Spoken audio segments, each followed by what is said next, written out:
Bonjour à tous, c'est Genouillette de Ludovox. Ça y est, nous sommes sur le stand de Watson & Holmes, un jeu à l'époque victorienne où on doit mener une enquête.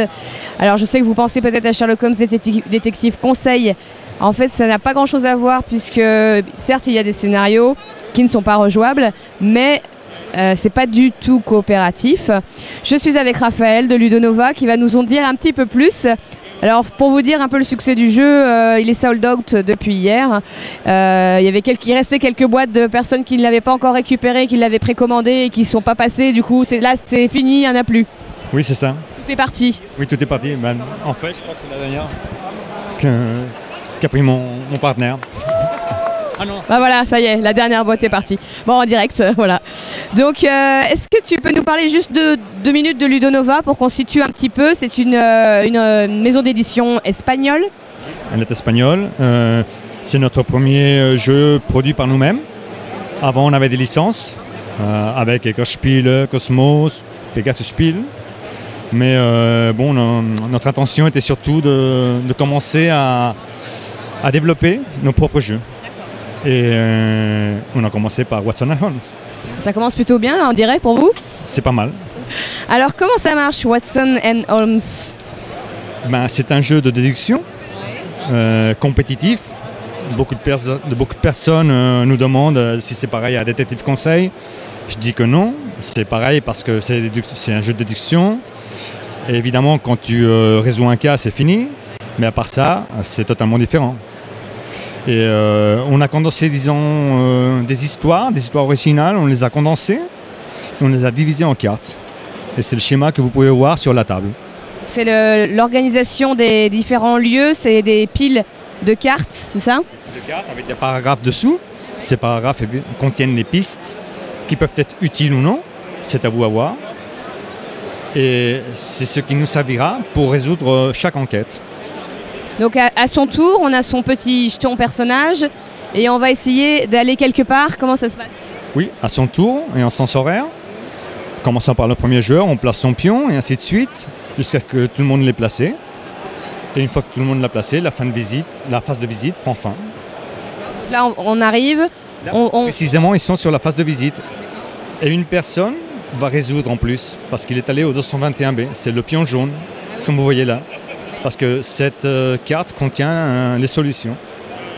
C'est des petits coups de pouce de Sherlock Holmes lui-même? Non, c'est des solutions directement. C'est carrément la solution? Oui, quand tu vas là, c'est que tu vas résoudre dans la suivante phase. D'accord, ok. Donc c'est que tu sais déjà. Ouais, tu écris ta réponse. Et tu prends la carte après. Et si c'est correct, tu as gagné. Et sinon, tu es éliminé. Donc c'est le premier qui arrive à conclure l'histoire. D'ailleurs, on pourrait presque s'asseoir parce qu'il y a maintenant une table qui s'est libérée. On peut voir très bien. Oui, donc. Qu'il est vainqueur, j'ai l'impression.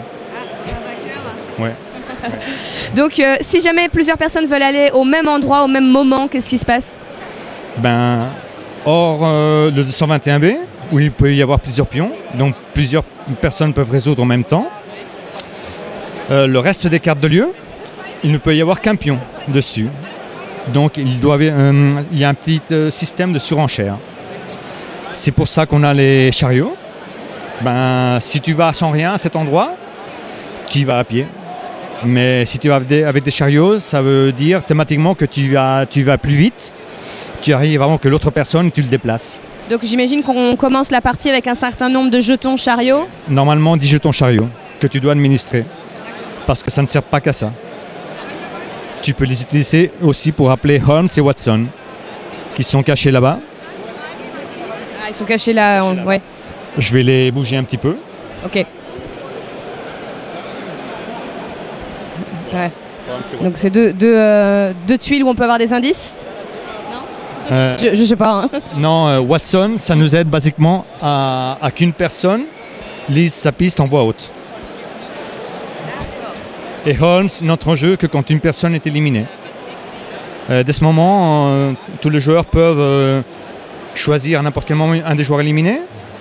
Ils ont un coup en chariot, 4 Watson et 3 Holmes, ça c'est cher. Et je reviens à Holmes, tu choisis un joueur éliminé et tu lui demandes de donner ses réponses. et il te donne ses réponses. Parce que quand on t'élimine, tu dis combien de tes réponses est très correcte, mais pas quelle. Et en général, les joueurs arrivent à peu près au même moment à la déduction, ou on peut être éliminé assez tôt et du coup ne plus jouer pendant que les autres finissent? Tu joues comme Holmes. Parce que ça, c'est une façon d'utiliser Holmes, mais aussi une autre façon, c'est d'écrire toi une réponse à l'une des questions et la donner à un de ces joueurs éliminés. Et il te dit oui ou non. Donc le joueur éliminé reste en jeu parce qu'il connaît les réponses correctes. D'accord, donc il reste dans la partie quand même. D'accord. Ok, très bien. Du coup, vous avez écrit plusieurs histoires. Il y a beaucoup de textes, je vois, sur chacune des cartes. Si on l'avait compté, et ça faisait plus de 60 000 mots. Donc, un gros travail de rédaction. Un très gros travail. On a combien de scénarios dans la boîte? On en a 13. Celui-là, il n'a pas dans la boîte, c'est un 4 démo. D'accord, je peux vous montrer un peu les scénarios. Oui. Si vous voulez. Alors ça, c'est le scénario le premier. Il y a un ordre ou on s'en fiche? On recommande de jouer un ordre. D'accord, ça commence par le 0, ça finit par c'est un peu désordonné, je crois, par le 12.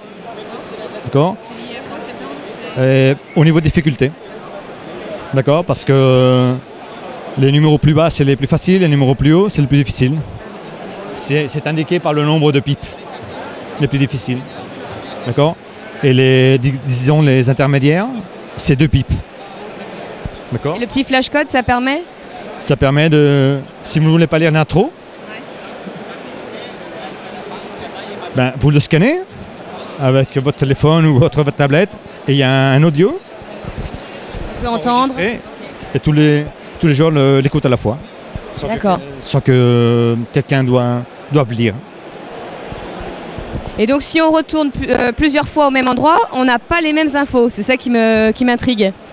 Évidemment non, parce que chaque enquête est différente. Donc le texte de chaque carte est différent d'une enquête à l'autre. Oui, d'une enquête à l'autre, d'accord, mais au sein de la même enquête, si on retourne plusieurs fois... Ah non, il n'y a qu'une carte. Évidemment. Oui, d'accord, ok. Ouais, je me demandais si c'était des piles. Simplement pour donner un ordre aux cartes. Mais évidemment, si tu retournes ici, tu auras toujours le même texte. D'accord. L'idée, c'est que quand tu vas à un endroit, tu prennes note de ce que tu considères intéressant pour résoudre le cas et que tu n'y reviennes plus. Parce que ça te fait perdre un tour. Oui. Il y a une pression. Tu dois arriver avant que les autres à résoudre le cas. Des fois, tu tombes sur des trucs où il se passe rien. Enfin... Ça, c'est un spoiler. Parce que par exemple, ça... J'ai rien dit. Je n'ai rien révélé. Il y a des choses qui ne servent à rien. Il y a des choses qui servent. Il y a des choses qui sont de fausses pistes. Il faut savoir trouver le chemin correct. Les gens prennent des notes pour essayer de... On recommande de prendre des notes. Ça peut se faire de mémoire, mais c'est plus difficile. On conseille de prendre des notes. Très bien.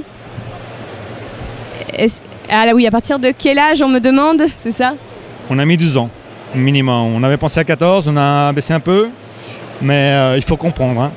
Je veux dire, c'est pas seulement lire. Il faut déduire. Et c'est pas évident. Est-ce que le jeu est prévu pour arriver en France et à être traduit en français? Ou pour l'instant, vous n'avez pas encore de pistes? Bah ça, on va devoir attendre à la fin du spiel. Parce qu'on a des contacts et je peux rien dire pour le moment. Donc on va attendre de voir sur Ludovox. Peut-être qu'on aura une info, une bonne nouvelle prochainement. On vous tiendra informé en tout cas. Merci beaucoup Raphaël pour cette présentation. Et puis bravo pour ce premier jeu qui du coup est parti comme des petits pains. Merci. À bientôt sur Ludovox.